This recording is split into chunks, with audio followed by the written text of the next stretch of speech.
I haven't been live in a long time. I don't even know how to do this.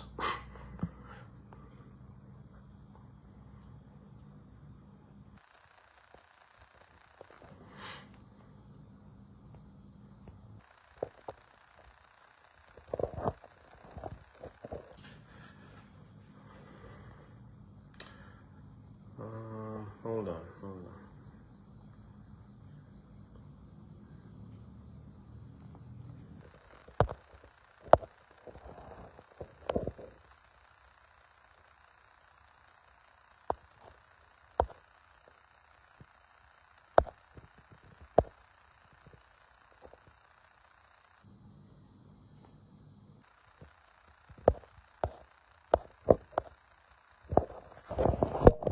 Hey, Allah, tey mu ne.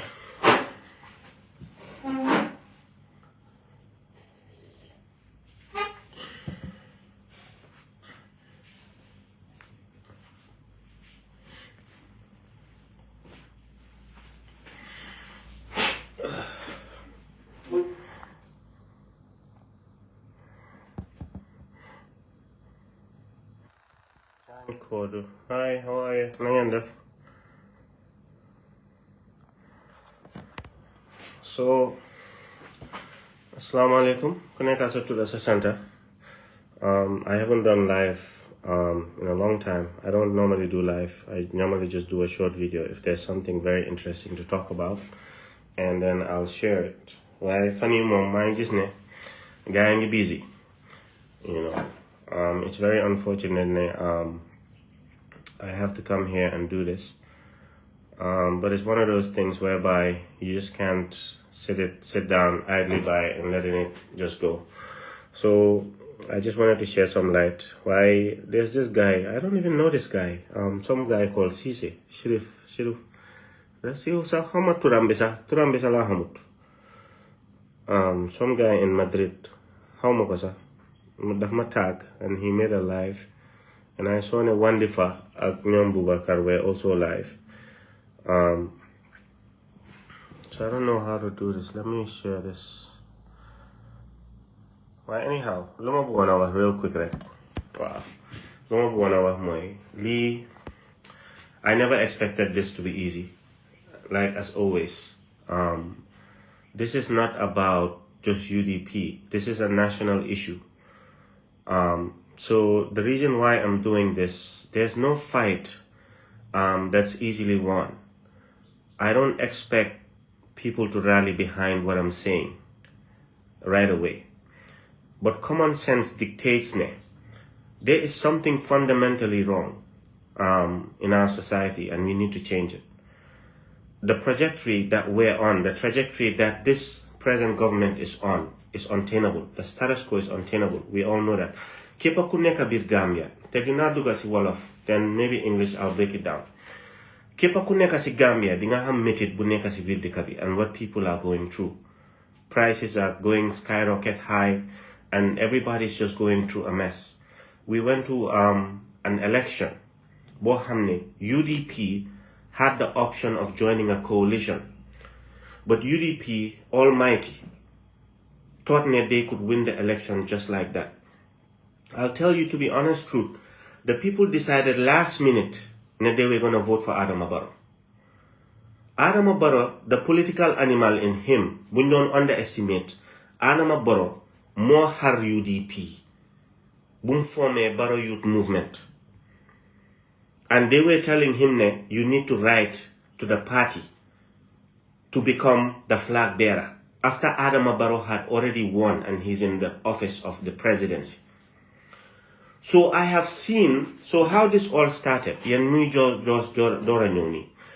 Gis naa ne, there was an audio that was out leaked saying ne, Ousainou Darboe ne, whether he's ill or in debt. Xanaa mu dee de, waaye moom he's gonna be the leader of UDP by 2026. And if they want to do a congress, well, they'll need to write a letter. If anybody wants the leadership or a flag bearer, they'll need to write a letter. And it brought me back to the same old past that they tried to cage Adama Barrow in. To say, yes, he was president, but he needed to reapply to the UDP because he was an independent, to say he wants to be the flag bearer. So Adama Barrow saw what they were up to, and he formed his party. So nono la Adama Barrow neke ame a second term, because then they told me, oh, why fufu nono la UDP gonna hare? Because guess what? Adama Barrow ended up, getting a lot of people that knew how to form coalition. Gis nga ñun dañ nekk si dëkk boo xam ne caaxaan si la caaxaan lañ dëkk. Man nag, I am taking this not just on myself, but on most Gambians that are meaningful. Ousainou Darboe has tried this since 1996 and it hasn't worked, Gambia. This is not about tribe. I don't know why people get so, how manda insecurity la, how manda inferior complex la, how manda, because man duma de muna understand this point. I have never in my life said anything about tribe. I have never made this a tribe issue. I have never even made Ousainou Darboe's case as an age issue. What I argue on is Ousainou Darboe has been there trying this since 1996. Ousainou Darboe hasn't won. When Barrow was in power and Ousainou Darboe was calling for 5 years, Ousainou Darboe mo jox Adama Barrow mbaga to fly. Ousainou Darboe gave wings to Adama Barrow to fly. Adama Barrow was going to honor that MOU. But if you have a political figure, godfather, like Ousainou Darboe, saying that if anybody talks about 3 years, I'll take you to court, what do you expect Adama Barrow to do? You really expected Adama Barrow that he was going to honor that MOU?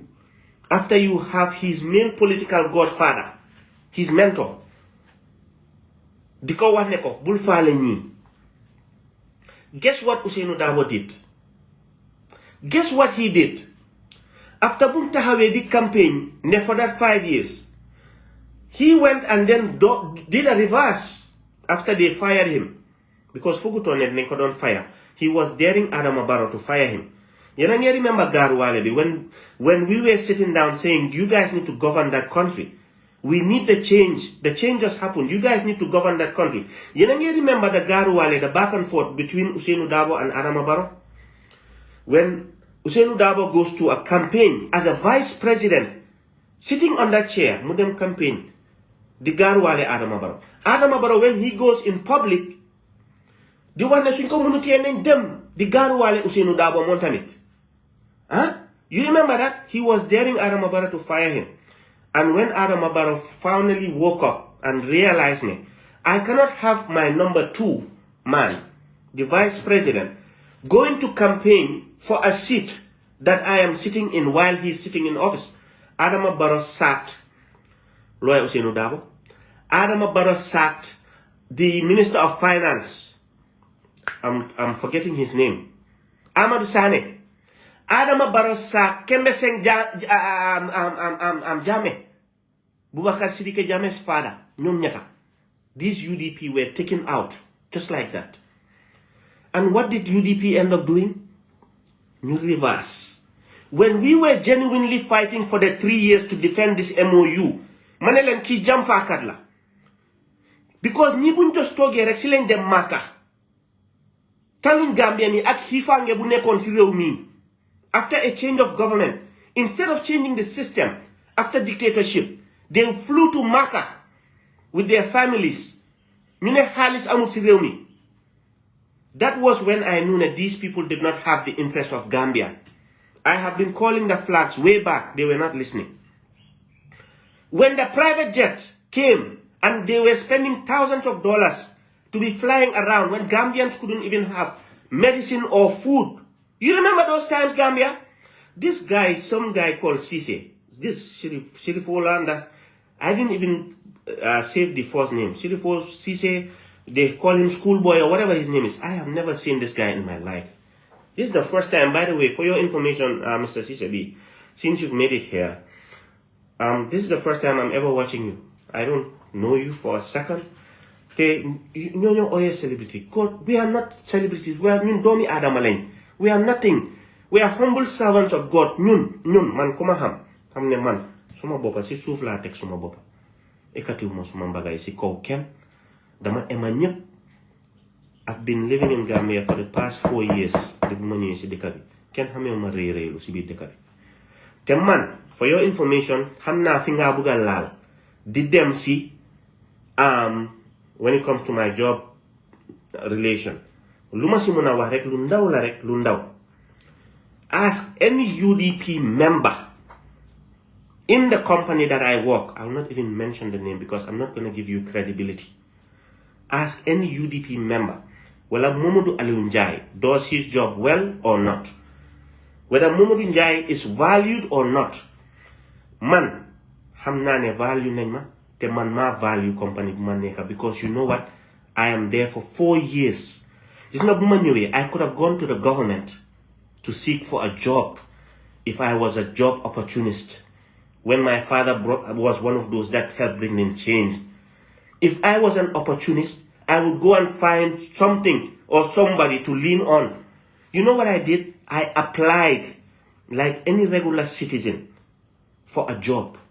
I wrote to the company, and that was the first company I wrote, for your information. I got here December 2019 on the 30th. New Year's bi ñëw duga. I applied for my first job in Gambia in February. And I got hired in February. With the most valuable company and with the company that I thought is heading the right direction. And that's the company I applied for and I got the job. Man, fuma buga ligay si biir dëkk bi fii dama fay ligay. You want to talk about qualifications? I'm not going to blow my trumpet. I have worked my way up. I went to the US when I was 17.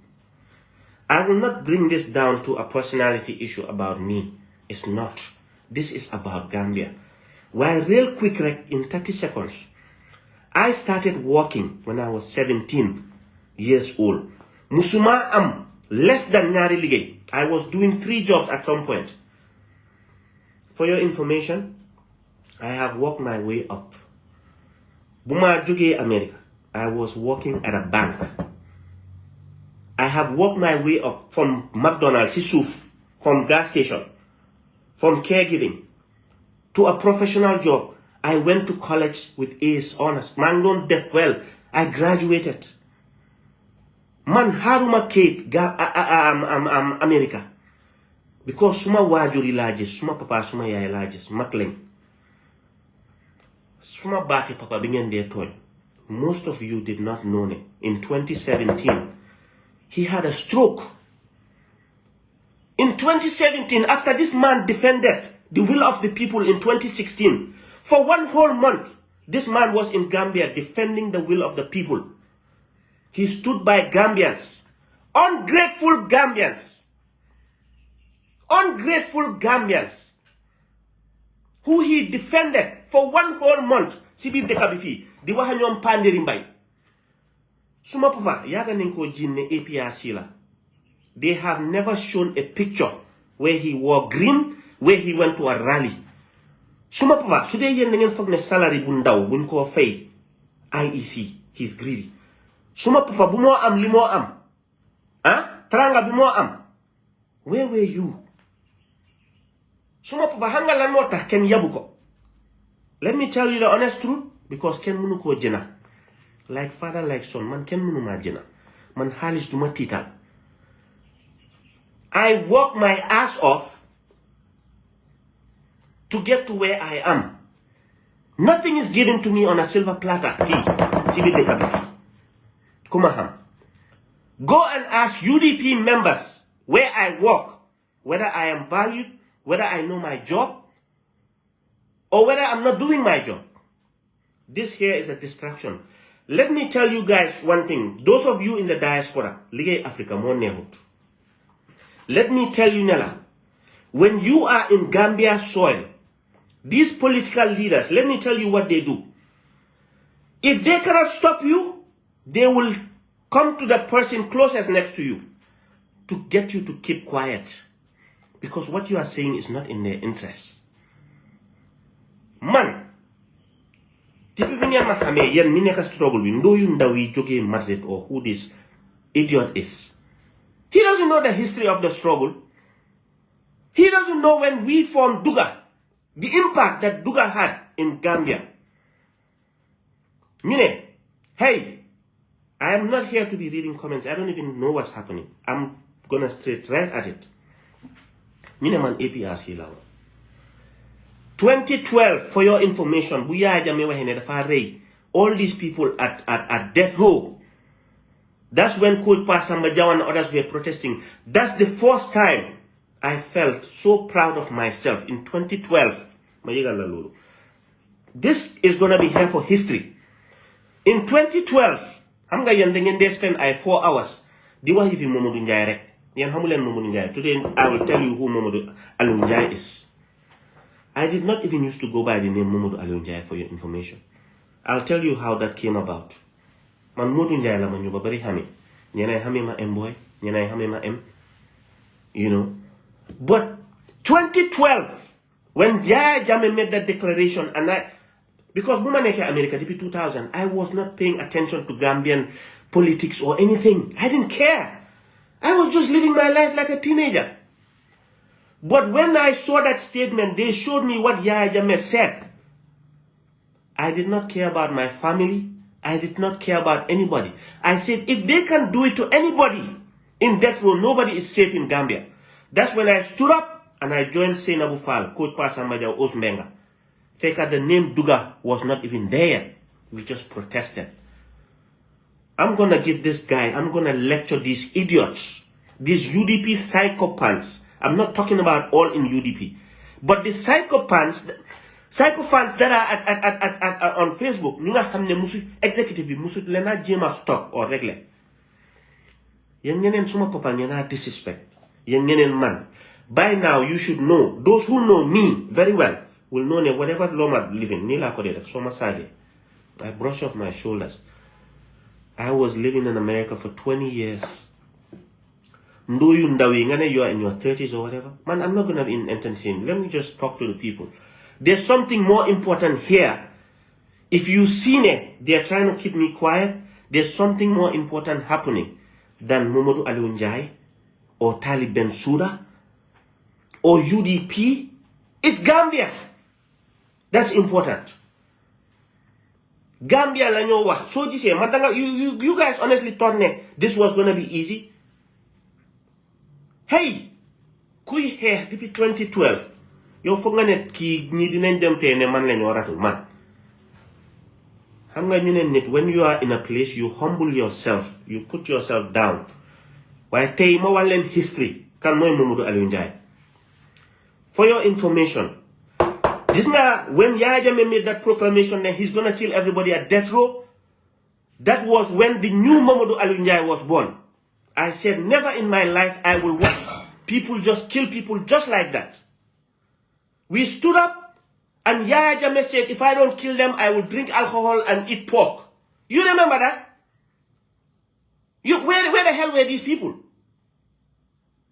Huh? Then, because of all the noise and the public outcry, you know what ended up happening? He killed only 9. Why even 1 life was too much. He killed 9. That was when the struggle for me began. Ken amatuton bopam. Man kuma ham ne musuma ñaka dégal suma papa. Kuma ham ne musuma yaga ñaka dégal suma yaay. Ñun ci kër bu baax leen jógee, ñun Leen House leen jógee, for crying out loud. Leen House. Sayer Job, ñun ñoo sanca Serekunda. Business yi nga gis ñi fi yépp Serekunda, ñoo leen fi ejal. Yépp ñu ngi wàccee suñu boppa. Tey ma wala history. Ah? Ngeen xam fan lañ jógee.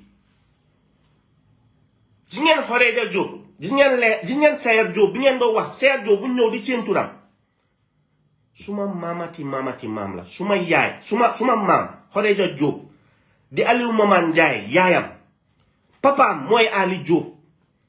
Ali Job maamam mooy Seya Diop ñu ñëw Serekunda fii yëpp tey noise bi ngeen a bëgg a wax ni yëpp di nekk ñoo leen fa hijab Gambia ñun suñ famille bi si trangal leen xamee si yar si alxuraan soo demee leen house jàkka nga faa fekka suma papa dama ko daan gis xam nga lan moo tax mu barke xam nga lan moo tax yéen munal leen ko dara yéen UDP ba pare man tamit man mii doomi suma papa munal leen ma dara xam ngeen lu talul tey ma wax leen suma maam dama daan gis suma papa su tukkee dem ñëw si moom la di ñëw dem nuyu ko suka si suuf nuyu ko suy tukki mu dem taagu ko su Tabaski jotee nga dugal leen house nga gis xar yëpp lay ndog xar bu gën a ngànda nga xam ne Momar Kabruna Njaay moo ko moom kan moo ko jënal taawam doomam yi dañ daan compete pour suma maam kan moo ko gën a jënal Laay Fish Njaay xam ngeen Laay Fish yéen da ngeen ñu mënal dara yéen seen wax yéen who the hell do you people think you are? You couldn't silence me since 2012. You think you could silence me in 2024? When I'm older, when I'm wiser, when I'm stronger? You're thinking, okay. Let me tell you the flip-flops of Ousainou Darboe and why he's not the candidate. I have never said, don't support Ousainou Darboe because of age. I have never said, don't support Ousainou Darboe because he's a Mandinka. I have never said, don't support Ousainou Darboe because he's a drunkard. I have never said, don't support Ousainou Darboe because of guess what? That they wax waxeet. Bobu noon wax waxeet, yes. But I have never said age. I have never said Mandinka. Yen yena de am inferior complex. Yen yena de am insecurity. Ngen foog ne ku wax si yen rek dafa bañ soose. Ñun soose ñoo yaroo ñun.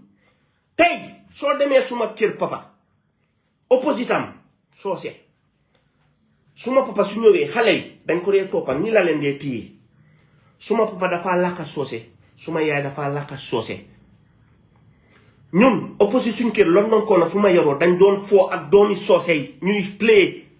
It has never been about tribe. When did Gambia become this? No wonder when you took power nothing happened for the past 1 year 4 months. The dugal seen own people that you thought were loyal to you in embassies and everywhere. Ñoom Uncle OJ Jallow xeex nañ fi xeex yan na ko yàlla yërëm ñoom dañ naan ñëw suma kër maam leen house. Uncle Aliou Ngom, he's my uncle, Secretary of State. Uncle Badara Diouf niti dëgga yan na ko yàlla xare ajana doomami ñoo daan foo ñoom Modou Lamine Diouf Baye Abi Diop ñum yar ñoom bañik ñoom ñëpp suñ kër nii lañ daan fooyee nii lañ woon nii and still are niti dëgga rek laa àndal niti fen niti jàmpaakat noonu rek. So let me tell you to the bigger issue. UDP man bañuma UDP as an entirety because there are good people in UDP. Good people in UDP. My problem is, how do you have a leader since 1996 Munuta win election? Yet this 2021 election was important. And yet ngen buga mbamal niti. Chono bu niti nekka di chono si rew mi ngen buga niti dugaat in 2024.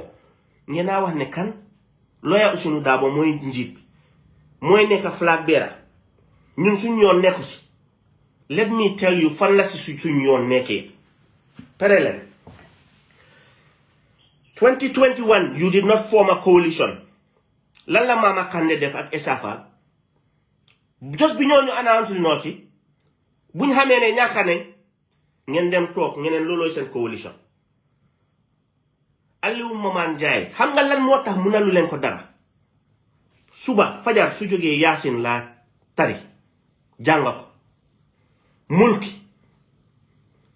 paa boobu soo gisee muy dunda ba tey yàlla def ko seen kanam mënalu leen ko dara ñeneen da ngeen ko pressure to resign yéen seen sëriñ yi seen jinne sen domay dara lañ ko mënalut so leen ko mënalut suma baay mënalul leen ma ko man xam nga ñun lan lañ yaakaar yàlla man suma yaay ku ma xam ne suma yaay yal na ko yàlla xare ajan suma yaay ak suma papa ñooy suma sëriñ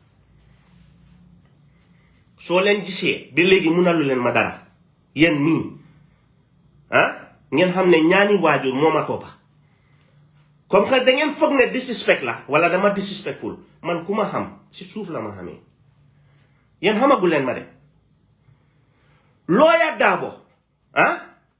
Darboe fii la toog buñ ko defee foreign minister ñaata Gambian young youths were deported Yaya Jammeh mi gën a bon ni bon sax Yaya Jammeh was not allowing that.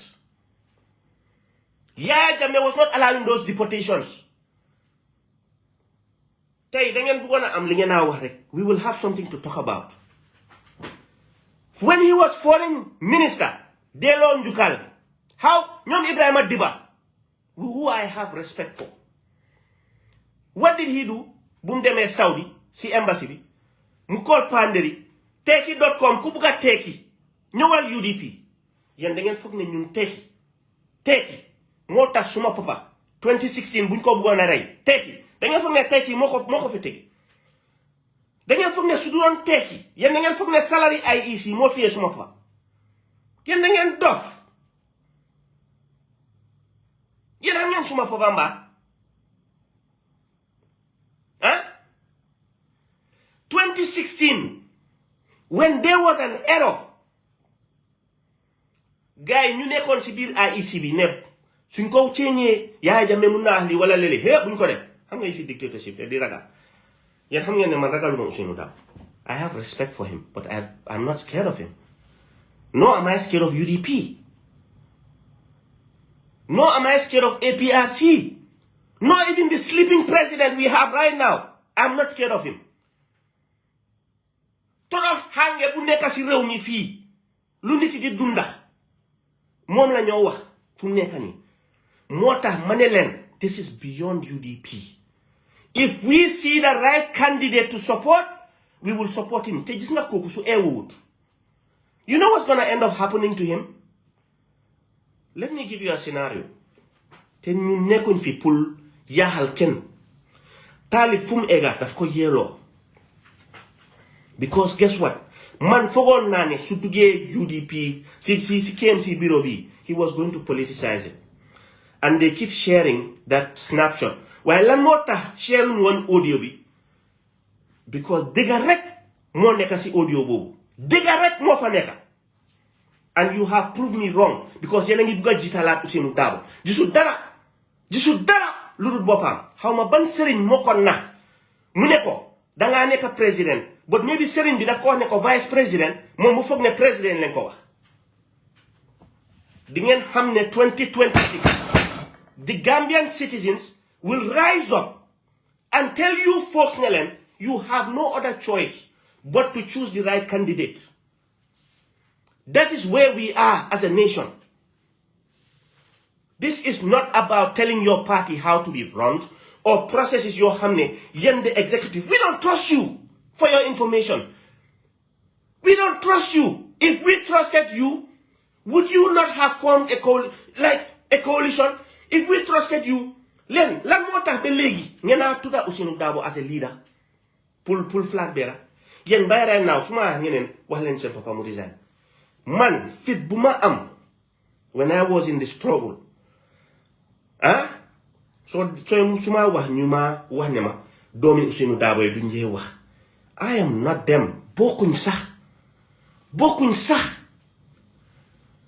gis nga man gisuma place gisuma alel yaa ngi dégga gisuma tamit presidency ne I have to be president or have this mentality in my kids ngay eewu every day daddy you can be president yes hey everybody ñëpp a ngi ñëw benn ci ni you know when you groom people to make you think ne you are bigger than life yàlla daf la dee won ne la yow you are nothing man respect bu ma ko amal yëpp du da ngeen indi ay nit pour ñu ñëw xas ma tey ma xas leen da ngeen tooy xepp This fight is gonna go on. Te setuma si fuma ame, setuma si fuma leke, setuma si fuma solo or fuma deke. So len tejon yo yep, I will still be talking about Gambia first than party. I told you, Nella, when you are on the right, when you are on the straight path of truth, obstacles will come your way and they will find people close to you to tell you to shut up. You're not mentioning somebody prominent in life who has done so much for Gambians. Sibiti len ko de gana celebrate dan suñ bir dekabi. You think that we will sit down and have a conversation about stop this or don't do that? He doesn't have my time. He's busy working for Africa. I don't need to mention his name. You know his name. You know his name. Dengen nyaka lala ko de olu dengen nyaka. There's this self-esteem issue. Ken musu fe wa tribe. For your information, nale watara. Kepa kuma wax ne man. Hey, bul topa ñi duñ may ñi wala ñi social duñoo social wala you know group bi. Ask them what my response is every time somebody tells me that. Hey, I don't see tribe. I see them as Gambians. I have never seen tribe an issue in this country. For your information. Anybody who tells me that I get sick to my stomach, you are even thinking like that. That is me. It bothers me. When somebody even tells me, it bothers me when somebody that I know tells me, hey, social. It bothers me. And I reply to them, Nilen, this is not about pride. I respect people that are in UDP that are following policies and agendas. You can take this video, do whatever you want with it. Because I will, your leader, your ayatollah. Because I'm not you bari, duma wax ñep. I'm not you bari, ñu nekk UDP. Like that idiot that just made this live. Dangeen jamu Ousainou Darboe. You tell me whether that is not true, whether that is false, you tell me, Gambians. Dangeen ko dee jamu. I am not speaking for everybody, but dangeen ko dee jamu. There are honorable people in UDP, like Oli Diba, like Amadou Tal, like Kemo Bojang, like Talib Ahmed Bensouda. They are good people in UDP. I have seen that. But you know what? When you have somebody who ñaanalen ngir yàlla ak yonanti bi ñaanalen ak yonanti bi buma ken call, please. Buma ken call. Let me go on. Do not call me for your information. Bàyyi ma. Li guerre la. Guerre pour Gambia, not pour UDP, not pour ken. Guerre la. Gambia force. So lady distracted me there for a second. While li ma wax moy yëfi Talib tay dinañ xam ndax ñun ci dëgg lañ nekk na fen. Let's go to Ousainou Darboe. So 96 Ousainou Darboe has been running. He hasn't won an election. Ban dëkk ngeen xam koo xam ne mu ngi ron ba tey o ñu ne Ablaye Wada defoon na ko. So maybe they use Ablaye Wada as an example. In Senegal, advance, being advanced. You think Gambia is that advanced? It's a joke. Go to Gambia. Nendem Senegal, ñu chip, ñu dem dugat Senegal. Just Senegal bi. Senegal bi numo waxe, num ewo, num xamé civic duty am, numo protester for his rights. Ngeen seet na lolu Gambia la ci bi dëkk bi fi. Mbamal dañ la togal bena cin. Lawyer Darboe Bankota. Lawyer Darboe lu mu wax ñu tatul ko. Yaya Jammeh buñ taxawoon saaga soose yi ñu taatu ñu fa nekk di taatu Yaya Jammeh lu mu def ñu taatu were those not our own people in Gambia fii si biir dëkk bi fii bu Yaya Jammeh dooree rey ñu kontaan ci tey Adama Barrow ñëw di nelaw dooru kenn waaye mu ngee nelaw dafay tom dinañ taatu we are tired, we are sick and tired of this system. The status quo is untenable. And we cannot afford, ñun Gambian should go Gambia. We cannot afford to let UDP think they are mightier than Gambia. When you had the opportunity to form a coalition, you did not. Ngeen ñëw ñàkk election bi. Da ngeen foog ne ñun ñëpp ñàkkuñ. Da ngeen foog ne ñun ñëpp nekkuñ di sona because of loolu. Suñu waxee nga ne sa papa fa nekk. You think that my dad will steal an election for UDP? You think that my dad will steal an election for Adama Barrow? But he did not steal an election for Yaya Jammeh. Does it make sense, Gambia? Does it make sense? Does it make sense? You think that when people were saying that Ousainou Darboe could not run, my dad couldn't just say, oh, yeah, that's the case, he cannot run? You think so? You have on-the-spot counting. And them send agency this sign. I'm not reading what you guys are saying for your information. I'm just talking. How much I'm going to so, salam, Gambia force. Ousainou send agency. Swing bine, you sign. Ne ballot bi, bim, and we are so stupid still going by this marble system. But we can understand when people say, if the system is not broke, don't change it. But yet still, that same system, Senegal, with all these millions of people of voting, right? They can be able to get all the results right away. Paper ballot, one paper. Nga jël nga dugal ko ci caisse bi ñepp gis ko. Ci envelope. Natal bi mu fa. Picture jambur bang fa candidate bi. Kola party bang fa. Hana kay Sénégal olu nañ seen boppa olu bo xamné ñun Gambia ñoo olu suñ boppa. Sénégal olu nañ seen boppa olu bo xamné they can identify ki naka la mel kanamam bi. Ki ban party la bokka ba pare ki ban kola ñu tek ñu dugal. We don't have to be dealing with all these drums like ñun duñ advance. It's unfortunate. Naka nga amé suñ waré am 20 or 30 or 50 candidates nga ñëw ku nekk drum nga ñëw tek. Logistics bobu tek kañ. Ba pare ngeen bëgga wax ne dafa wara gaaw results bi ci saasi dafa wara gaaw results yi dañu wara gaaw. Waaye yeen seen agency kay ma wax leen lan mooy delaying tactics during election time. I have been there all the time. Kay ma wax leen lan moo dee gën a delay. You know when these party agents sign and agree ne Ousainou Darboe am na 100, Adama Barrow am na 5, kii nii am na Mama Kandeh am na 2000. You know what delays that? When the person with the least amount, or let's say sa candidate, xam nañ ne si agency poll si collect nañ yëpp ñi am nañ lii so it's valid téye nañ kayit yëpp. You know what they do when they send it to the regional office?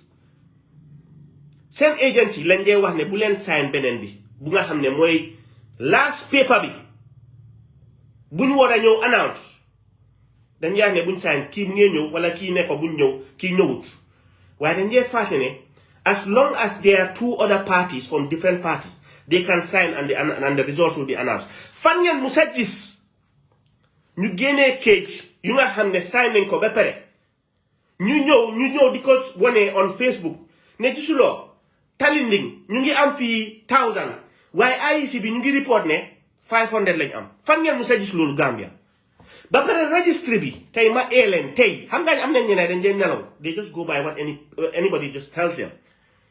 Registry bi bu nga xam ne ñoom approve nañ ko ñu ne ñii ñu fa nekk ay Gambians lañ ñu nga xam ne ñoo fa nekk ñu ne ay Gambians lañ. Guess what? They approve it. When their candidate wins, like Talib or somebody, when somebody wins, the election is fair. When they lose, Sata Amna, they are not Gambians. How can you say that they are not Gambians? You've already approved. You had the time to vet the registry to see if they are Gambians or not. And those are all part of electoral reforms. If you need more time, you say so. You cannot be leading from behind.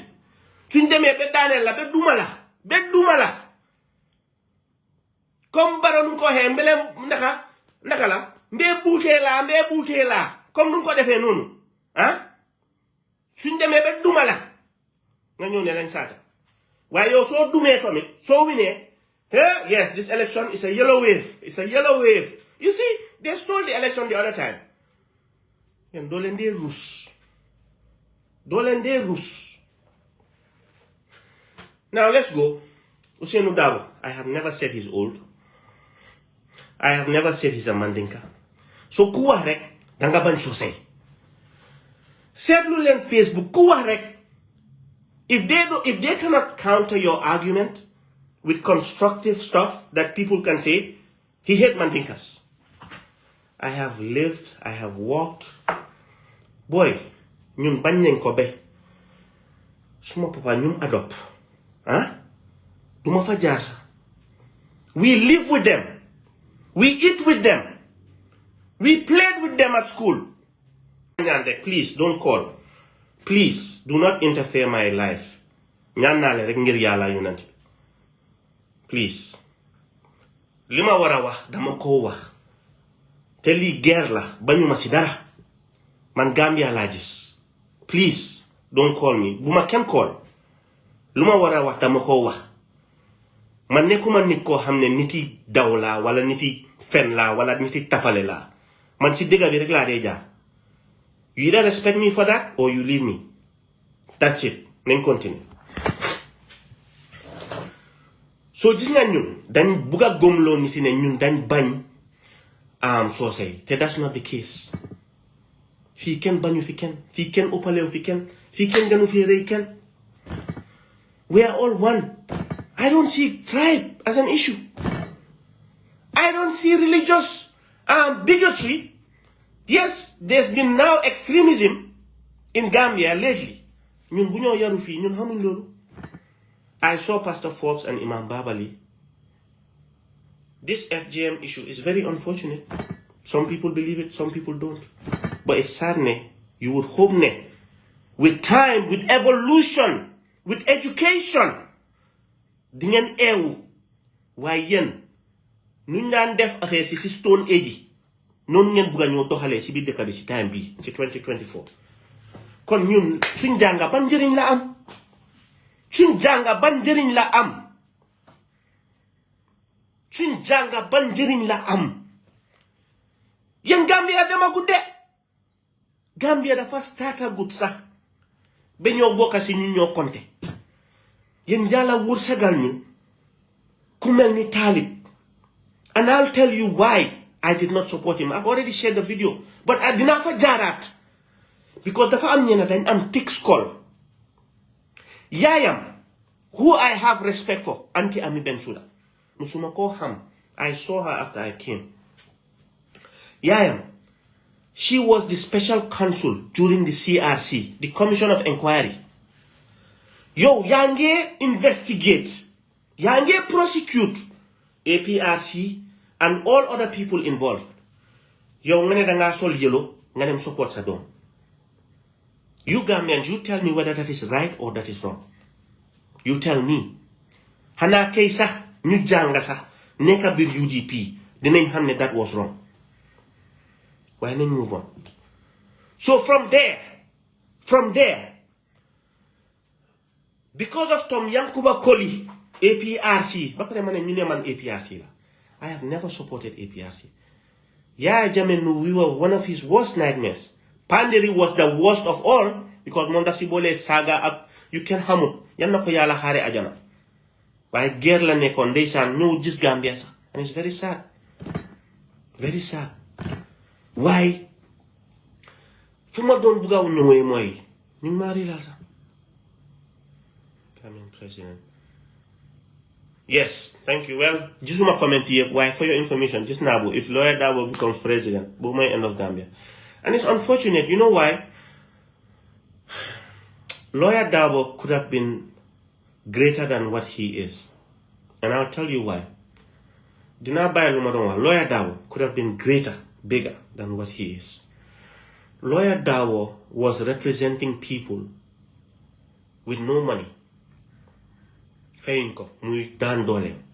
Lawyer Dabo, so gisee mom taxawut ne dafa bëgg ronde dañ ko ñëw ekati. I've seen the story and I believe it. Lawyer Dabo xeex na xeex bi. Gambia's Nelson Mandela. Lawyer Dabo xeex na xeex bi.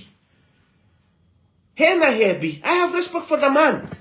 I just don't see eye to eye with him now because you know when you get so big, boy, man, I believe ne kula buga mola wa dega. Te lol moy dega. Walam toñate. I like that guy by the way. So Ousainou Darboe, I have respect for him. Why? Depuis 96, man musuma wax ne Ousainou Darboe dafa maget. Musuma wax ne Ousainou Darboe bu len ko support man ninkala. I don't see these things. It's not me. I don't live like that. Li ma doon wax moy ku try depuis 1996 mënuta am réew mi. Ku nga xamne mu ne mom 5 years for 5 years la because he's a lawyer. He's going by his he's a lawyer. He will go by the constitution. The constitution bi wax xam na ko. He's a lawyer. Why mu ñëwati just because of dahanenko? Mu ñëwati ne legi now he's for 3 years. I wish if I was advising UDP, I would have used the secretary or somebody for them to come and announce ne UDP as a party will stand for the 3 years rather than using the man who stood on TV ne he would go 3 years mu yóbbu la court. I would have used somebody else within UDP. That was the smartest thing to do.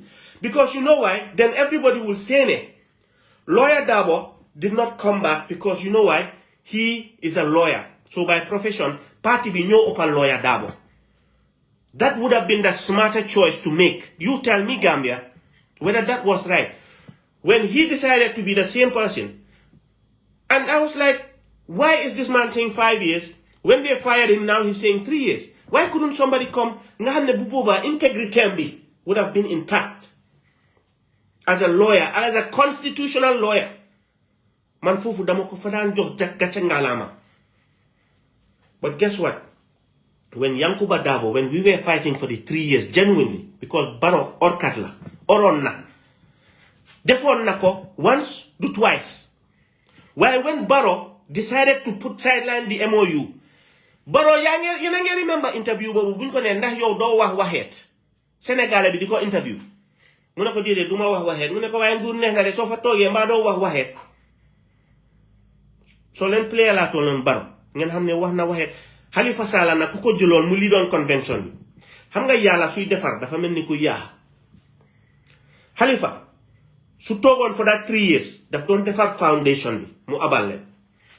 But when UDP felt ne Lawyer Darboe was in jail, Aïssatou Touré was Ousainou Darboe's choice, Adama Barrow aji yam sega moom mooy woon treasure bi di leen ronal affairs. So therefore Adama Barrow applied and they gave him the job. So now, you remember when UDP was saying that if we are forming a coalition, if it is not UDP, there will be no coalition. What did that tell you, Gambia? You guys remember that? Do you guys remember when UDP were saying that if UDP as the largest party did not lead the coalition, then there might as well not be a coalition. Let the Ajame win. You remember that? Fi fate heju fi. I'll take these people back to school. Huh? You remember that? Guess what happened? Ñoom may Ahmad Fati, Uncle OJ, ñoom ñep ñu dugal leen. Then they chose Adama Barrow. If they were just going by a speech or to unite people, they would have gone with Halifa, but that didn't happen. Fast forward, Adama Barrow became the candidate. Then buñ doon dem election. You know why this guy is saying I'm APRC? They were saying my dad was APRC because he was an acting mayor. But they have never seen my dad done anything like what Yankuba Koli did. My dad went there to work. Ñu buga ko jiin dara. Ne na jëna trash trucks. Ne na jëna trash trucks loo xam ne loolu du woon trash truck. Dañ ko bëggoon a forcer. Dañ ko bëggoon a forcer. Amadou Samba, I have respect for him. Waaye dañ ko bëggoon a forcer pour suma papa jëna loolu. That was how they started creating problems for him. But pare bu mu demee mu dokk fi yaay comping fay ak all this stuff. He stopped it. He put an end to it. And then foofu leen ko jiin ne daf doon sàcc scout wala scout si dañ doon tukki suma pa dime. They went to court for 2 years.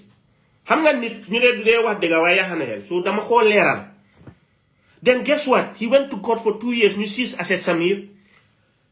Prosecutor and all. They didn't find anything. accountant bi si boppam come testify everything was intact.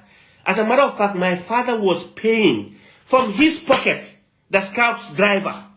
Scouts yi amuñ xaalis suma po moo leen doon dimbale seen skill center yi suma Scouts yi Gambian su bari ñu ngi bitim réew tey moo leen dimbale and he did not ask a dime from them mu ne leen comme que yéen a ngee dem dimbale seen waajur yi rek that's fine seen ticket yi rek fay leen loolu.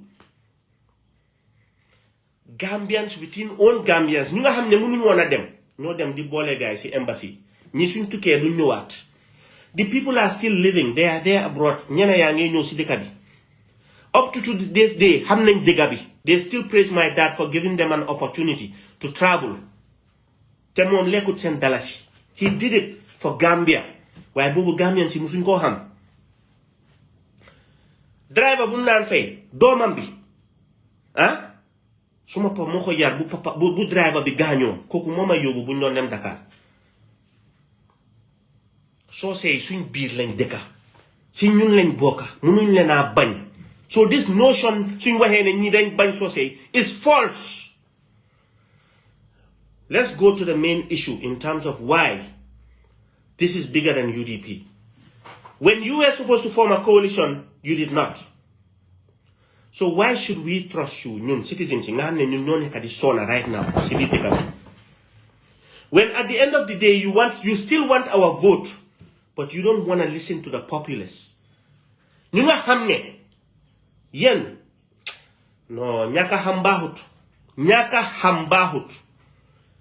you would have been with open arms ne képp ko am looy wax ñaan naa la we value your opinion wax ñu ko ñu seet naka lañ see jàngee but instead this is our party bokku leen si ban UDP member ngeen musa waxal mu ne leen hey ñii buñ ñu wax ñu ñoo ronee suñ parti bi waaye at the end of the day when they want your vote, so len votal UDP, dinañ talk fi ci rew mi, dinañ am problem, yena ñu indi li. Why when they want your vote, after they have selected who they want, ñu bëggal la ko forcer. Yo nga fogg ne man nit na ma forcer ni. Li mom dañ len ko forcer, you know why? Because dañ ngeen fail depuis 1996. Yena ngey fail. Te ku nga xamne depuis 1996 ngey fail, ngeen bëgga ñoo def candidate bobu non suñ kaw, duñ ko nangu. The populace are going to galvanize and say enough is enough. We want this person. So halat len ko ngeen seet naka la kooku di mun a liggéey yan pour Gambia yëpp mun a am ne jaama ñu génn si toraxaange buñ nekk nii. It is a shame ne Gambia fii everything is just it's like the economy is at a standstill. Nothing is working. Nothing. Ana seen commando bi la xawma seen général bi yéen oh God you know gis nga yéenay man duma si dee bugg a wax because political prostitutes yéen I con gis nga this executive of UDP sometimes I question your judgment. We don't trust you to make the right moves. We don't trust you. That's the honest truth. You went and brought Momodou Sabali in your executive. The same person who insulted the Mandikas on national TV. And you want to tell us we had Mandikas? Yen Sumalen. Who are you idiots? You idiots. Yen am sose. Saga sose. Yen hejal ko sen bir. Mutam falen. Like the political prostitute he is. Ngena wax ne ñu ngena wax ne dañ bañ sosé. Yeen ngena ñu am lo na wax.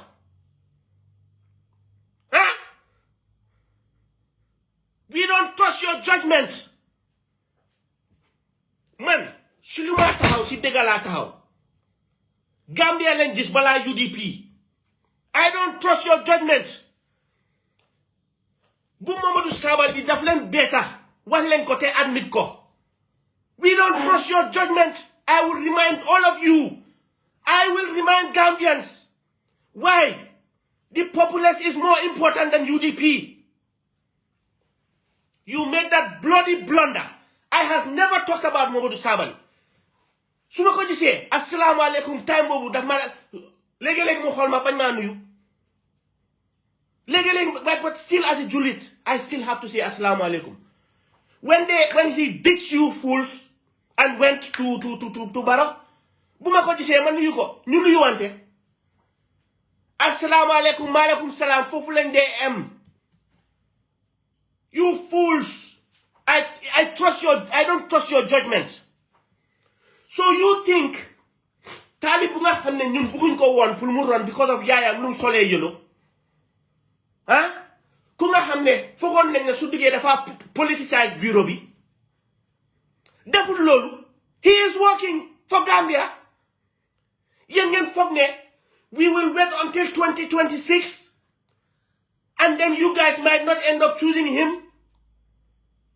Ngeen fakatal ko ngeen jël Yankuba Dabo wala ngeen jël sen ayatollah bi Lawyer Ousainou Dabo. Ngeen fogg ne Gambians will sit down and watch UDP run the show. Yene ngi okay. You were calling Momodou Sabali your commando or general or whatever he was. The same man who sat on national TV and insulted the Mandinkas. Ñu deka sosé. Ñu yero sosé. Ñeneen ñu ñoban sosé. Huh? Does it make sense? And you expect us, you did not form a coalition. Right? You said 5 years, then you went back to 3 years. You then flip-flop, left, right, and center. You expect me, a 40 years old man, man, Domi Aliou Momar Njie, ñun mi nga xamne our lives were on the neck for Gambia. Ñeneen Aliou Momar Njie ngena yab ku taxaw 2016 for 1 whole month and half he stood for the Gambian people when he told Panderi Mbai, let Yaya Jammeh burn this building down, but the results will not change. Do you remember that? Do you remember that, Gambians? Yen da ngeen am li ngeen fay suma bay, you fucking fools. Yen da ngeen mëna fay suma papa. Yen da ngeen mëna fay suma bay lum liggéey ci dëkk bi.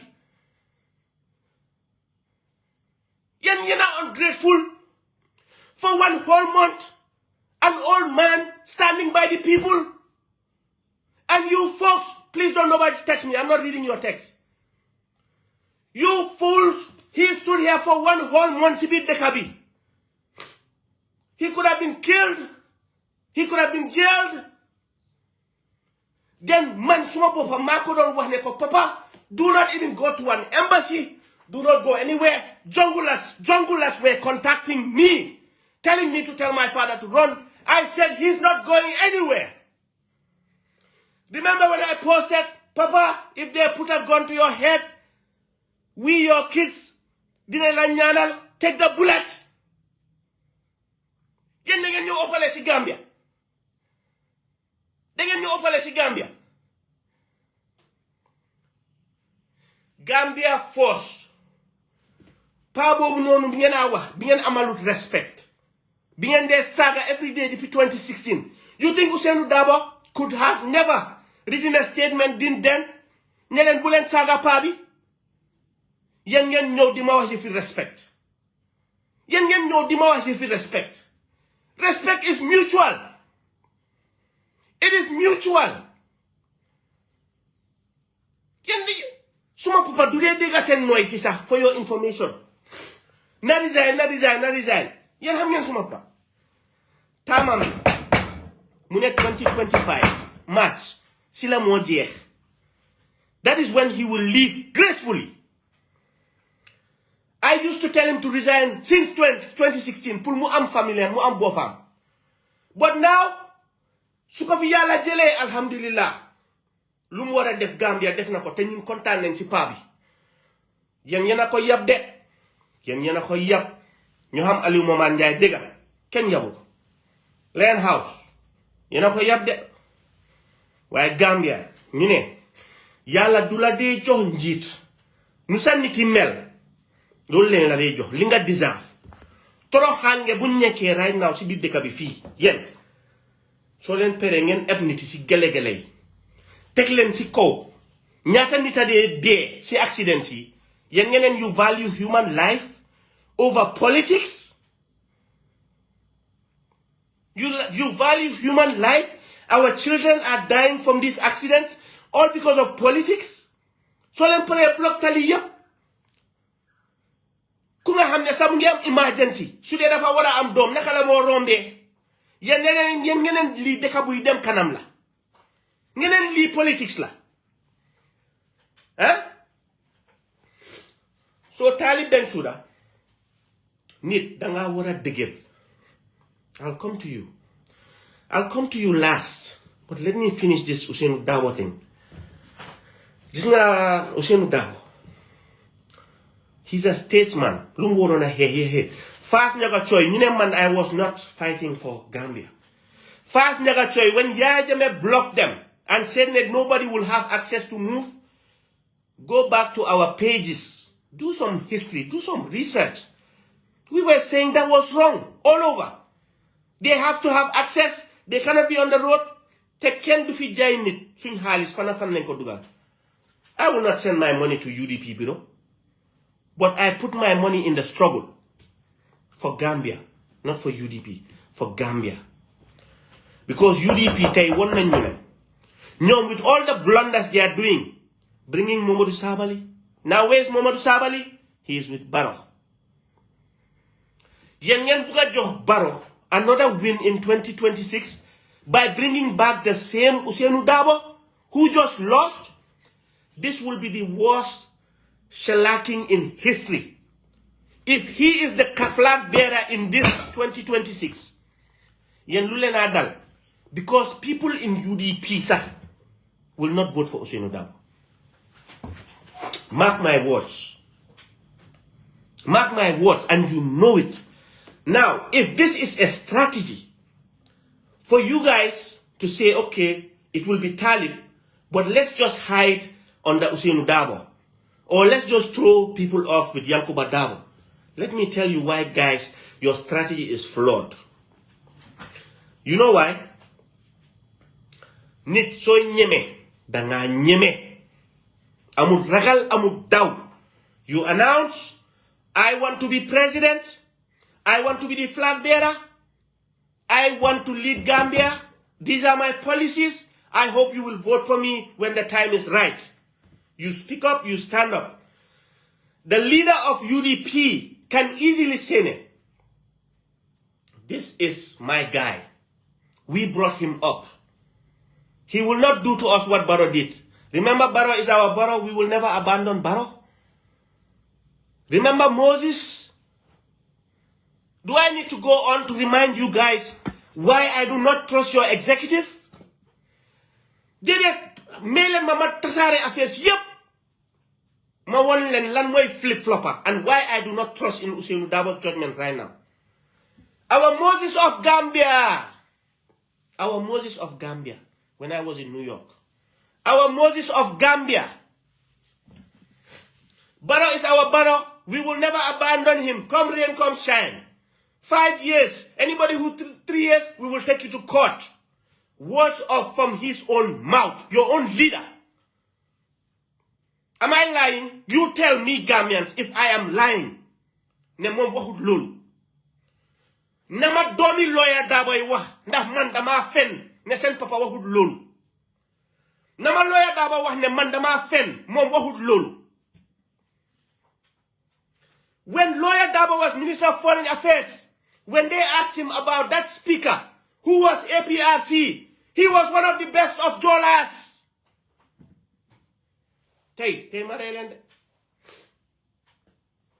Who was the best of Jolas? The speaker who wanted to overturn the will of the people? Ousainou Darboe, you want me to trust that judgment?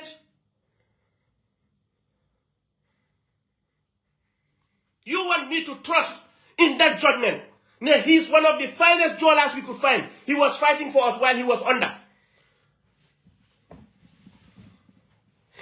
Tay suma pere sen leader bi wax yi ma wax ni yépp ngeen dem ngeen replay ara bu ñoo wax ne Jaliba Koyate mu ngi wéy Yaya Jammeh Didn't you guys see the same Usain Dabo Julawai?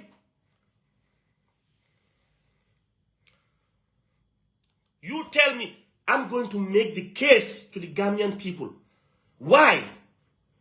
No one should listen to you right now.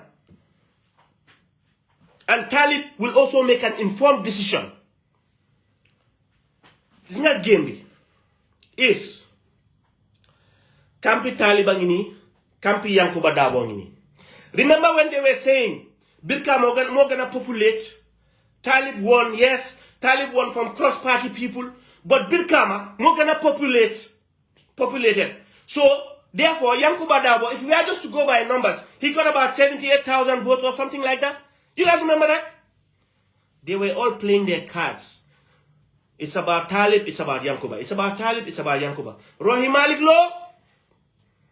Mom, I supported Lizzie Yunsin before. You know why? Because Bumgene di wane kongi den wara ligri. Lizzie Yunsin was talking policy. Bur Banjul. Man Banjul mala. Why Tommy one nga mane yow ligay kat nga Bur Banjul. Rohi Malik Law. Wow. Hey! Gis nga Gambia. Ken upalew fi ken.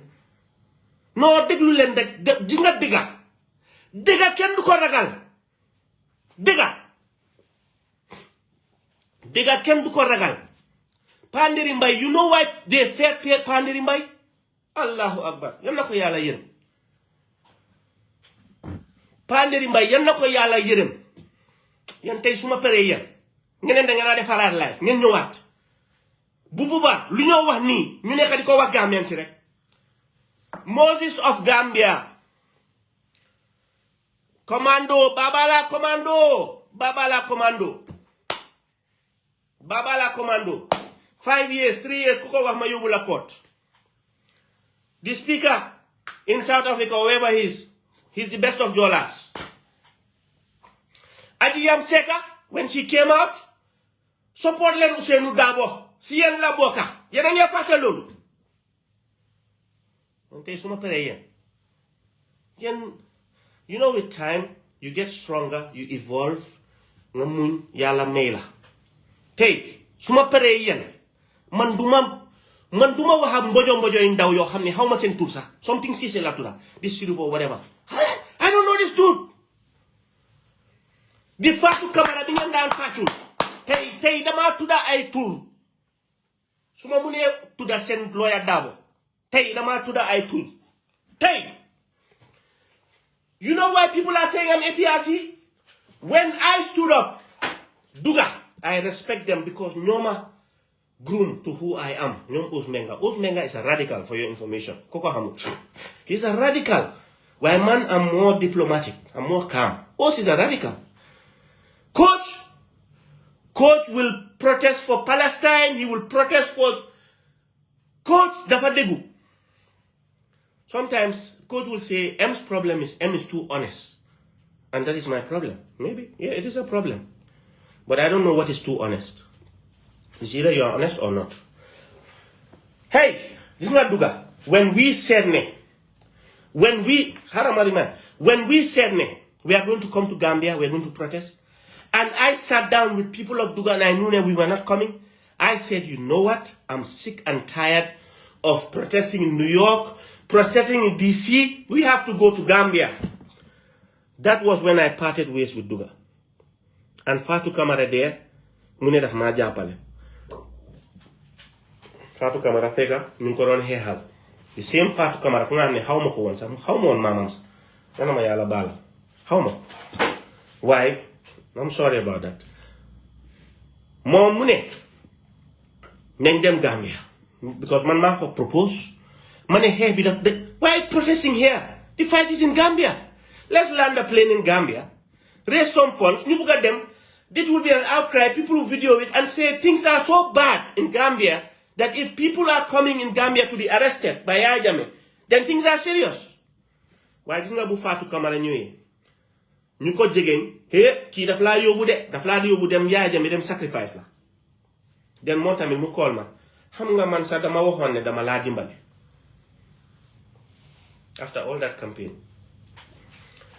So gis nga jam faakat xam nañ leen suñ biir ñi nga xam ne du ñoo wax dëgg xam nañ leen suñ biir nit ki soo déggoo gis nga you know what I did I ended up refunding everybody's money ñi nga xam ne dañu waxoon ne dañoo dem or they wanted to donate just for the cause. I refunded all their money right there and I said we cannot come Gambia. Xam ngeen ñaata yoon laa daan baalu aha suma papa every time I wrote an article just pull here pull Gambia. These young dudes need to do go research. Hey, President Esafal President Esafal, I have respect for him. But for somebody, Yanama Yala Balal, who was representing Kenyatta, who was fighting against Kenyatta, and then all of a sudden switched from the defense, from the prosecutor to the defense, and made his money, and then went to the TRRC, did a wonderful job. He could have just waited for maybe another 5 years before he ran. Why hanga Gambia dañ la dee hype ñu foog ne yaa nga dem am 1%. But political ambition gis nga you don't gis nga njiit soo nekkee njiit you don't need to put yourself out there. They will come for you like they came for Ousainou Darboe when PPP was banned. They came for Ousainou Darboe and that was because of his character luñ gisoon ci moom den. He was representing, he was this, he was that, and they wanted him as a leader. That was good. Ousainou Darboe su toppoon loolu mu dem amul election mu joxaat keneen gàcce ngalaama sa liggéey rafet na waaye depuis 96 ba léegi and yéen li ma wax ni yëpp ngeen bugg a man ak yeneen Gambians ñu trust in that judgment. You want me to name them again pour ngeen bu leen faate ndax ma baalal 5 years to 3 years, Yankuba Darboe, the same Yankuba Darboe who was fighting for 5 years, ñun bu ñoo fight 3 years, Yankuba Darboe 5 years. Then Yankuba Darboe ne 3 years, mu dem kaso. Saga judge bi. I don't have a problem with the brother, but his temperament as a elected official, bu ñoo wara tek, that is an issue. He needs to work on that. Bu mu duggee Brikama area council muy wax ne suñ niti nominated. He's nominating his own people. It's a mandate. You don't talk like that as a public official who's been elected. So, you know, they need somebody strong, kutanga. Talib dafa soft, dafa cool, dafa lee. He needs to wake up. Talib needs to step up. Lol, you know what they'll do? They'll drag you to 2026. And it will be too late for you to even have a say. You were elected. You were not put by UDP, you were elected. People ran from different cross parties to elect you. So, and you have been governing not on UDP policies. You have been governing like a mayor, putting KMC first. And that is why we said, hey, now we are supporting you. That was in 2023. Nikulawa dega mola buga. Kula bugu dulawa dega. This notion that they know put jahase UDP, that's UDP. They will make their rational minds lan moo tax ñun ñu war leen a gëm pour benn party bi the same party that brought all these problems ñu war a decide at the end of the day so apply yeah we'll take your application but I'll be the leader till 2026 so you have it 2026 and then when 2026 comes it's too late for you to form a party. It's too late for you to cry foul. Then you'll just say, oh, we did the processes, and at the end of the day, I wasn't chosen. So it's the democratic process, so we might as well go with, whoever the party chose, which is Lawyer Darboe. And you expect us now, Gambians, oh, yeah, come to select and living. Let's all just rally because Barrow is the problem. Now let's just vote for Ousainou Darboe. A vote for Barrow will just maintain the status quo. You think people are stupid? And then at that point, people don't have a choice. You think that people will not have a choice? Some will decide to hold their votes. They will not vote for Ousainou Darboe. Some will say, you know what? My candidate was Talib and I will not vote. Some will say my candidate was Yankuba Darboe and I will not vote. And who laughs? Who wins? Adama Barrow, our sleeping president. With all due respect. Because the economy is not going, nothing is happening. So guess what? He wins. If, hey, If President Adama Barrow knows me, Talib Bensouda is the flag bearer, there's a possibility. There is a high possibility right now. He has already worked on his retirement. He will not run in 2026. Because he knows me, the wave of people that will vote for Talib will be too much. It will be embarrassing for a result for people to say, Talib Ahmed Bensouda had 70% and Lawyer Dabo had 30% or 20%. It will be embarrassing. So he will not want that. So he would rather choose another candidate. What can they do? This local governments, this commission of inquiry of local governments and all that stuff, did that still stop Talib from being a mayor? It's still going on. Lole na ragal. Lole na ragal. Njie danga tahaw pere jël yep. Just like Ousainou Darboe tahaw ne hey. Dead or alive. Dead or alive. We want Solo Sandeng. Who was not supporting him? You know what, during that time? During that time, we were questioning the embassy, where is Solo Sandeng? They could not tell us. Per Minte could not tell us where Solo Sandeng was. He didn't know. Yeah, Jamilumbuga de Fladef. Isn't that bigger? Yes, say madman all you want. Niti Hamnen Louis Dega. If I was mad, trust me, you would not be here listening to what I have to say. You would not be rattled or rambled by a non-entity like Momodou Njie. If I was mad, nobody would be listening to a madman right now. Nobody. Because send leader bingen buga tek si ko niti ñun duñ ko allow. The populace will say they want this person.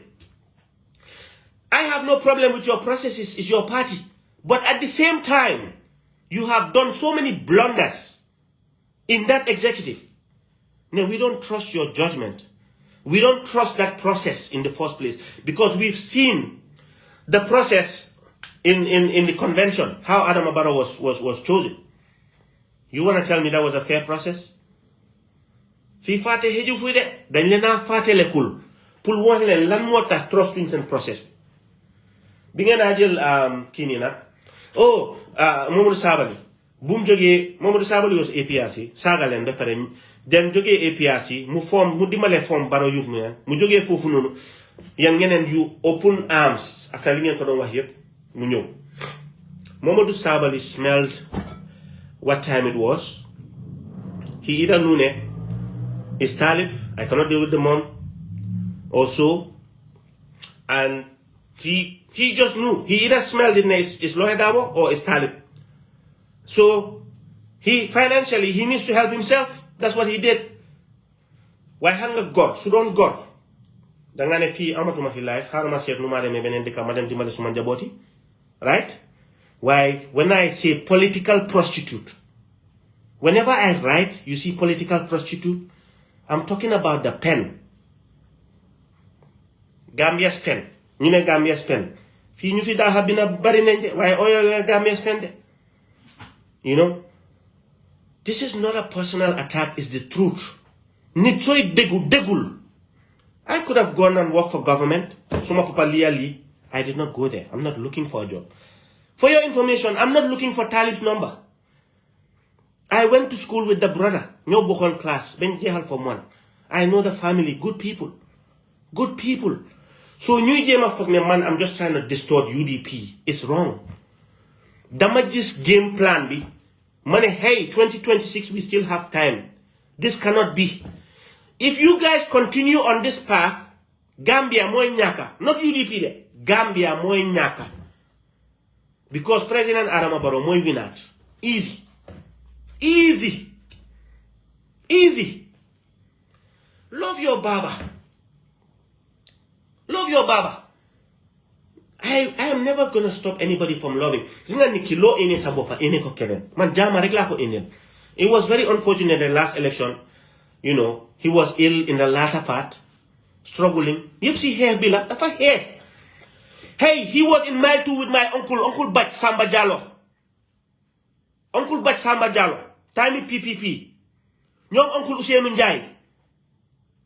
The stories you were hearing at TRC, I lived with Bach Samba Jallo for almost 4 years. Auntie Hadin Njie, Moy Jabaram. I have seen the struggle. man ken duma wax lo xamne xawma ko. But when I was calling for national truth reconciliation, 300 prisoners got freed with Suleiman Singul Nyashi, Ibu Jallo. You know, we were doing the fight. Pull Jama. Pull just so that Yahya Jammeh, because dictator Nuñ Mel Moy, if you don't give them a window of opportunity, they will end up sinking everybody. And we're just looking for a way out. For Gambians to be freed. 300 prisoners got freed. Alhamdulillah. It was for Gambia. It was not for me. I don't know them. I don't know what they look like. I've never heard of their names. I don't want to know. I was doing for Gambia. After Bunyawa Truth and Reconciliation, what ended up happening? UDP began talking. You were not calling for truth and reconciliation? You are always following from behind. We have so many stuff wrong in this country that you can be championing. But you don't. Every day, kuneka sabo pare, and prices keep going up. Nyep di sona. You know? So it's unfortunate. Dega bi moy. Hey, Talib, if you seriously believe that you want to lead, you need to tell the populace, not just UDP. Not just UDP. You need to tell the people that you have interest in 2026. You cannot shy away from it. If you don't have any interest in running in 2026, work on niti ut kenen funko yakare. Why pull them in the talk about 2026? Nga soga wax niti yo your intentions Talib Ahmed Bensouda. Huh? Wala yo Ousainou Darboe. Wala Yankuba Darboe. You think we have that time and that risk to take that risk? Pull yo will you at the 2026? What am I saying? This is bigger than UDP. We cannot trust in your judgment. Kemo Bojang, he's very level-headed. But bro, we have seen this movie too many times. Yen hegna desengena ham how politics is run. Ak nakalan guy de maneuver. This is a chess game, man.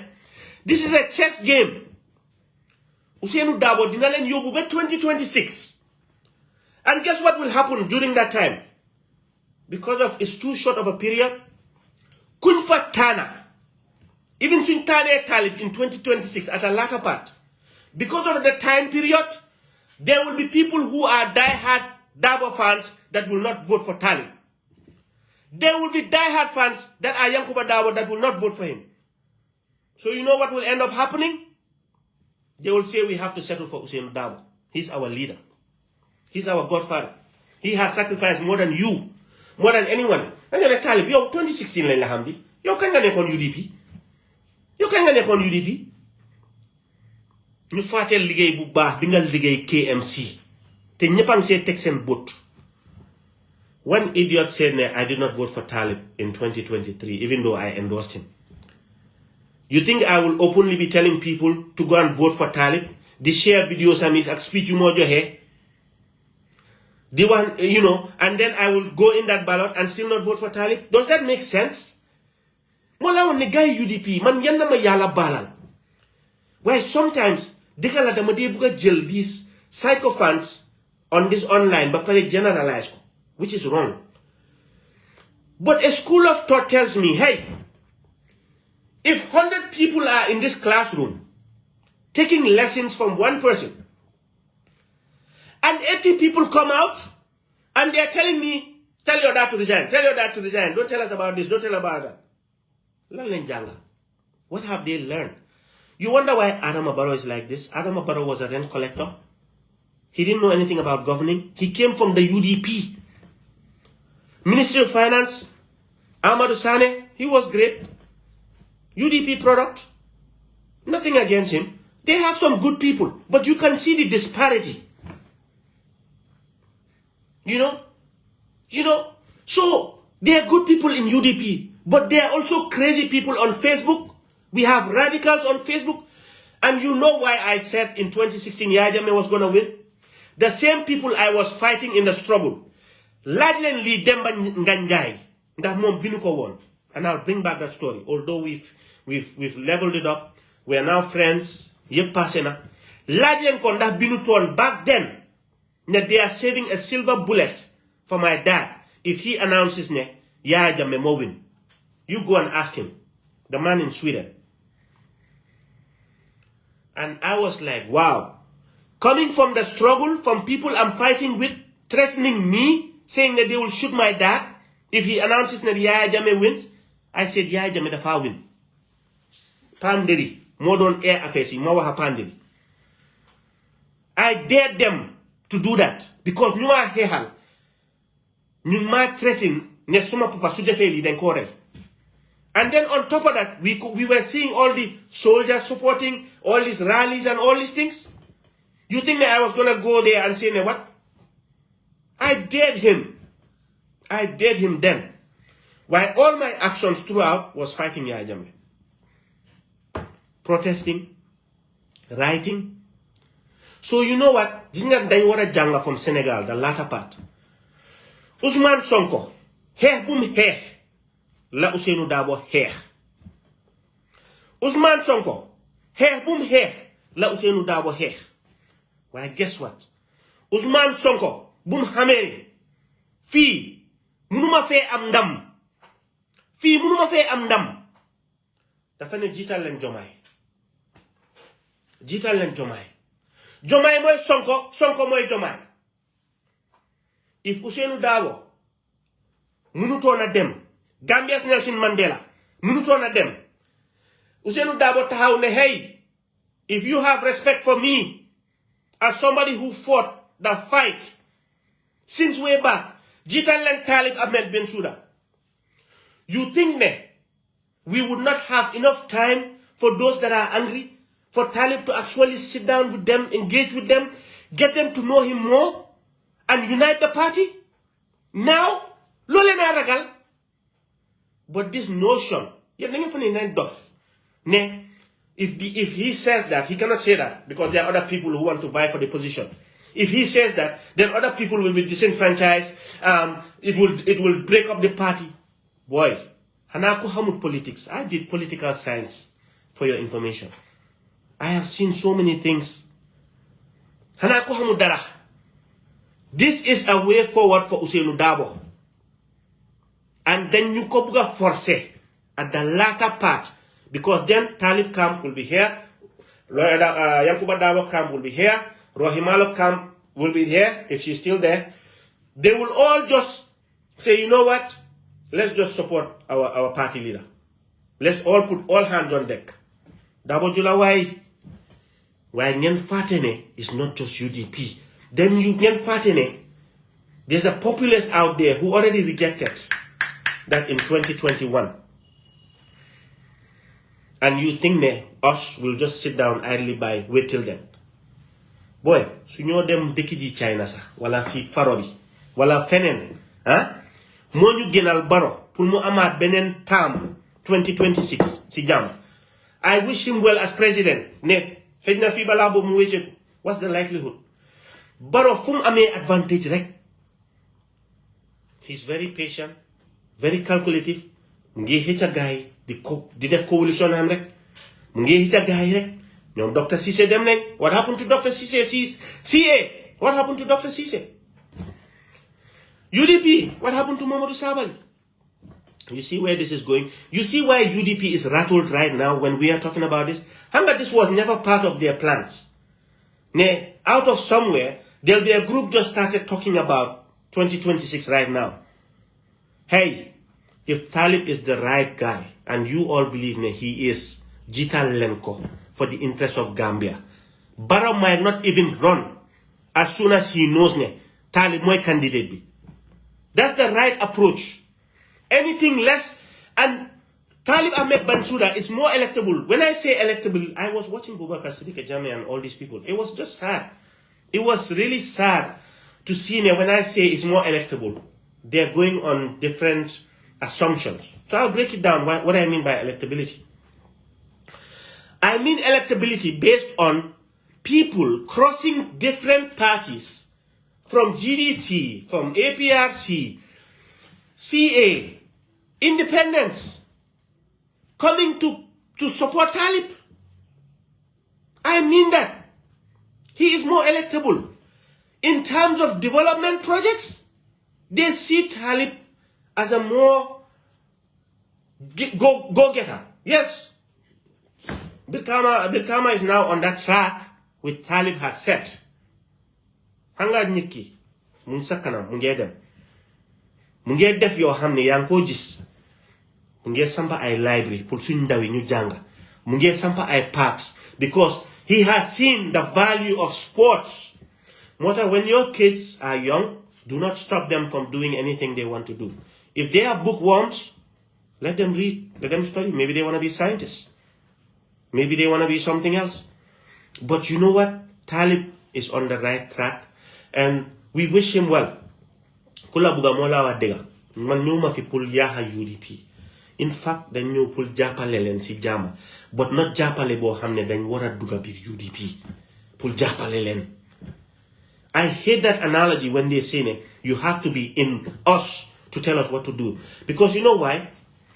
I am a voter's card holder. I am a voter's card holder. I am a voter's card holder.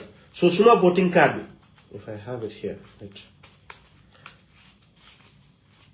I have my voter's card.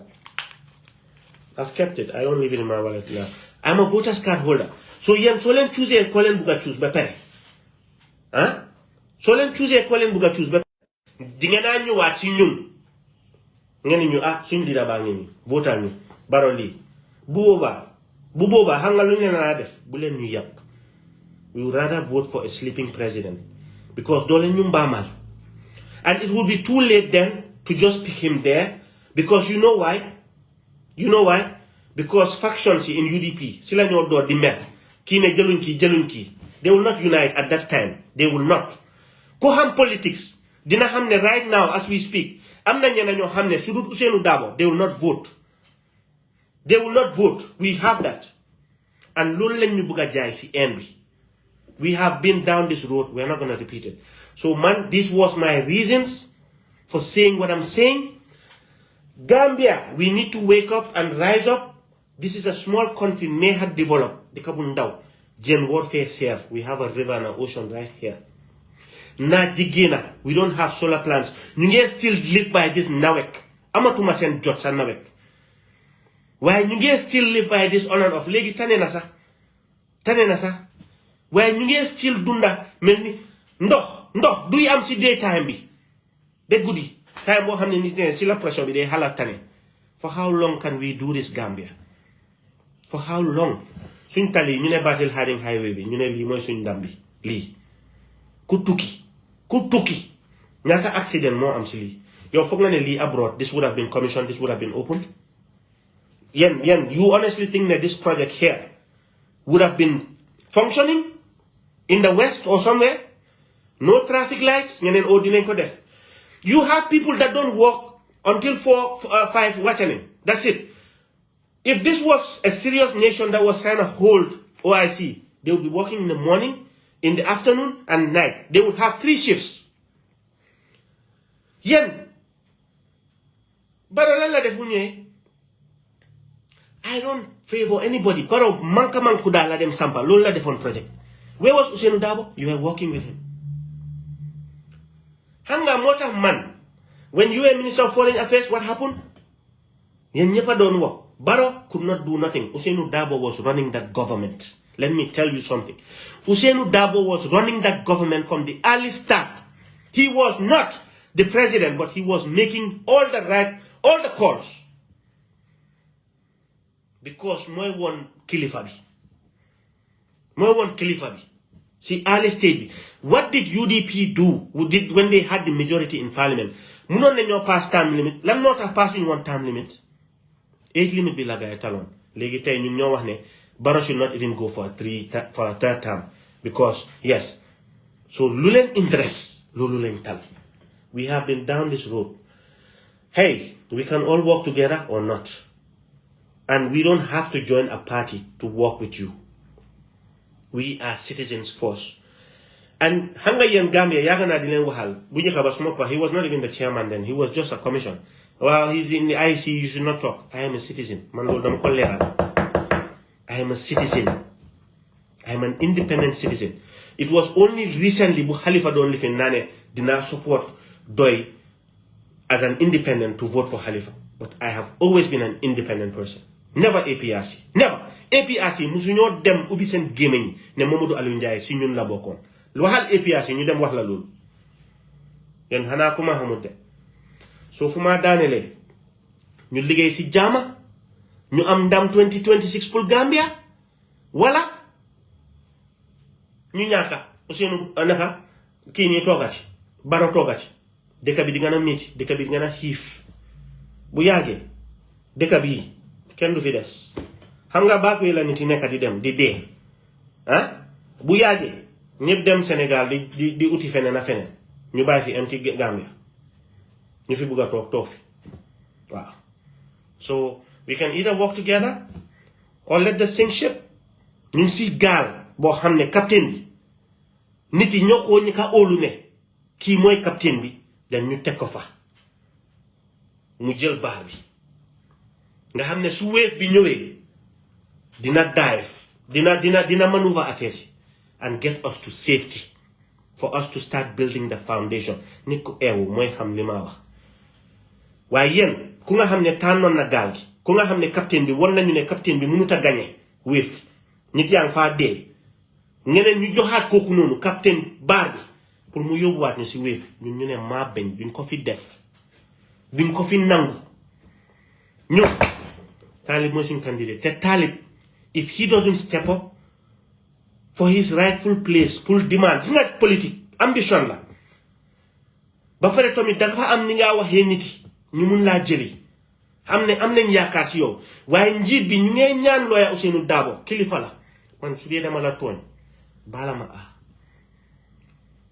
te baala ma am na nuñ ko defee waaye dinaa ko fi wax in public baala ma waaye tamit soo gisee ma mer because suma papa mu ñee saaga every single day musuma gis for denouncing anything luñ ko wax te yaa ngi ko gis yow tam kilifa nga man duma la saaga comme ñoom Fatoumata Jawara ak ñeen duma la saaga waaye suma biir wax mun naa niru ni mel naa saaga because of guess what dëkk bi moo ma gën a ñoral dëkk bi moo ma gën a ñoral dan toog di jéem a dem pour toog gis benn nit foog ne dinaa si am yaakaar wala lii déedéet Gambia comes first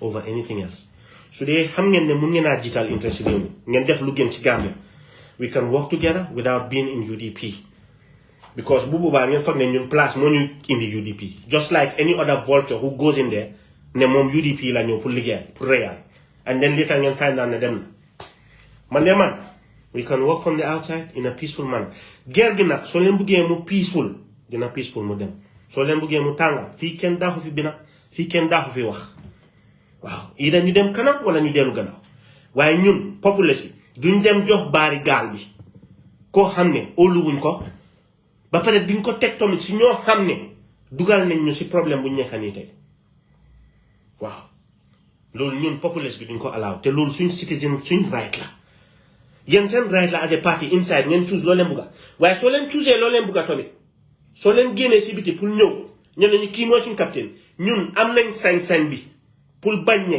duñ dugga si gaal bi ak yéen am nañ sañ-sañ boobu because da ngeen dëgër bopp waaw so either ñu jaayante dëgër boppa or we find a compromise and work towards the rightful path of saving Gambia. We cannot afford for Gambia to sink again. I'll end here. Assalamu alaikum.